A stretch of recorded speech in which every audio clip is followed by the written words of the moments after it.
Assalamualaikum warahmatullahi wabarakatuh. Salam sejahtera buat teman-teman semua dimanapun berada. Semoga dalam keadaan sehat dan senantiasa dalam lindungan Allah Subhanahu wa Ta'ala. Teman-teman, kali ini saya dalam perjalanan menuju sebuah pohon beringin yang berada di kawasan hutan Alaska yang berada di wilayah Kaunganten. Dan pada kesempatan kali ini saya akan menceritakan kisah nyata bahwa pernah suatu saat kami dalam perjalanan menuju kota Maksenang di satu malam saat kami mengantar Pak Kiai setelah usai melaksanakan ceramah Di saat itu kami berangkat dari kota Cilacap itu sekitar jam setengah 12 malam menuju kota Maksenang yang berada di wilayah Cilacap bagian barat. Satu saat kami mengantar beliau setelah selesai ceramah ke rumah di Maksenang, dan dalam perjalanan itu kami nyampe di sana itu sekitar perjalanan 1,5 jam hingga nyampe di Maksenang itu jam 1-an, jam 1 dini hari setelah beberapa saat kami beristirahat, kami melanjutkan perjalanan pulang ke Cilacap. Sepanjang jalan kami ngobrol biasa tidak bercerita tentang hal-hal horor ataupun hal-hal lainnya, kami ngobrol biasa. Pada suatu saat kami sampai di wilayah hutan Alaska yaitu hutan yang di wilayah Kaunganten itu. Kami menjumpai sebuah pohon beringin yang sangat besar pas posisi kami di samping pohon itu, tiba-tiba kendaraan macet dan tidak bisa hidup kembali. Berkali-kali kita coba tetap tidak bisa hidup dengan teman keluar kendaraan dan mencoba untuk membuka kap untuk melihat kondisi mesin, tidak menemukan sesuatu hal yang aneh dan kendaraan itu kondisi sehat Setelah beberapa lama kami duduknya di bawah pohon yang besar itu, pohon beringin itu. Memang pada saat itu kondisinya sangat gelap jadi kami sengaja duduk sambil menyalakan rokok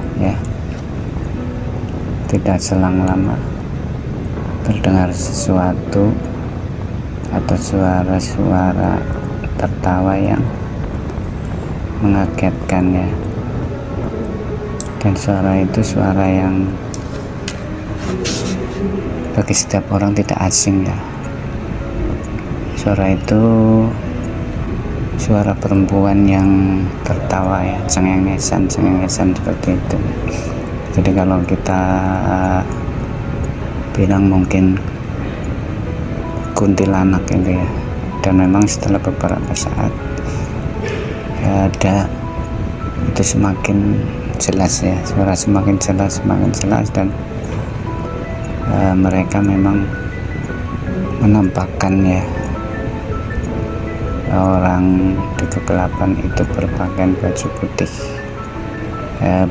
putih terus rambutnya panjang Kami spontan di saat itu benar-benar merinding ya, merinding, tapi dengan rasa takut yang mungkin karena berlebihan ya, jadi kami akhirnya nekat juga.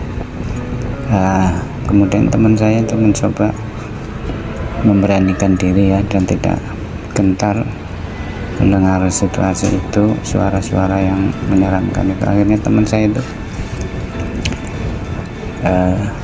bersikap yang di luar kebiasaan ya, justru malah dia menantang, mereka suruh keluar dan mendekat, namun dia sambil mengencingi pohon itu ya, dia segera mengencing pohon itu, diputar di pokoknya sudah dengan suara, dengan makian dan lain sebagainya. Karena apa? Sebenarnya karena saking takutnya ini.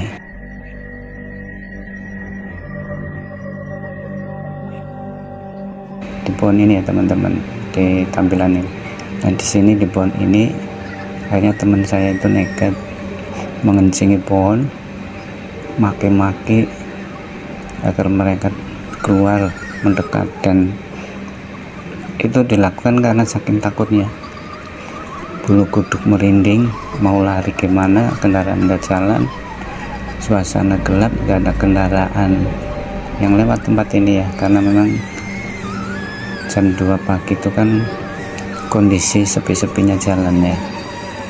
Dan jalan ini pada waktu kejadian itu belum mengalami pengaspalan yang halus seperti ini ya, jadi masih berlubang-lubang itu ya, nggak rata kayak yang sekarang ini. Jadi di tempat ini akhirnya sebetulnya tempat ini seberang sana itu adalah rawa yang sangat luas yang kebetulan saat ini sudah dibuat tempat wisata. Konon cerita orang-orang yang pernah tahu ya, bahwa di tempat rawa-rawa itu sebetulnya itu seperti tempat keramaian ya, kayak pasar. Cerita dari masyarakat itu yang pernah mendengar itu sangat ramai ya, jadi seperti pasar, tempat transaksi. Persis di sebelah utaranya pohon beringin ini ya, yang nampak di depan. Tempat ini benar-benar pernah menjadi saksi ya, bahwa di tempat ini kami mengalami sesuatu yang tidak pernah diinginkan, yaitu kendaraannya macet. Kemudian beberapa saat suara itu menghilang ya. Suara itu menghilang, kami menjadi berani lagi ya, karena nekatnya sudah berlebihan ya, rasa takut sudah berlebihan, dan kami akhirnya muncul keberanian. Di saat itu kami mencoba untuk menghidupkan kembali kendaraannya, dan benar kami kontak, kendaraan langsung jalan, langsung hidup ya. Ini berarti di saat itu kami mengalami gangguan dari makhluk gaib itu ya, yang memang dia sengaja mengganggu kami dalam perjalanan, karena memang kondisinya yang sangat sepi, gelap, dan tidak ramai ya, karena jam 2 dini hari. Saat itu kami langsung balik ke kota ya, dengan ya rasa lega, tapi juga rasa was-was juga ya, karena di depan kami harus melalui hutan-hutan yang masih panjang ya, yang sangat gelap di saat itu. Jadi ini adalah awal kami pulang masuk ke wilayah hutan ya, jadi kami harus melewati hutan-hutan yang lebih gelap lagi ya, karena kanan kiri penuh dengan pohon-pohon jati yang sangat besar-besar. Di saat itu kami terus melaju pulang ya ke kota, dan nyampe di kota persis jam 2.30 menit ya dini hari. Dan saat itu kami merasa bahwa kami sudah aman dari perjalanan yang sangat menegangkan ini. Seperti itu ya teman-teman, saya punya pengalaman dengan teman di tempat ini, sesuatu yang di luar kebiasaan ya, dan di saat itu sebetulnya pertama kali mendengarkan suara-suara yang sangat mengerikan, yang sangat-sangat membuat hati berdebar dan bulu kuduk merinding, karena situasi yang tidak diduga oleh kami dalam perjalanan itu. Semoga cerita ini bisa bermanfaat bagi teman-teman, dan keberanian memang harus dimunculkan di saat kita mengalami tekanan dalam kondisi yang sulit seperti itu. Kalau kita tidak berani, kita tidak nekat, itu justru kita bisa mengalami hal yang buruk bagi diri kita sendiri ya. Semoga bermanfaat. Terima kasih untuk teman-teman semuanya. Assalamualaikum warahmatullahi wabarakatuh.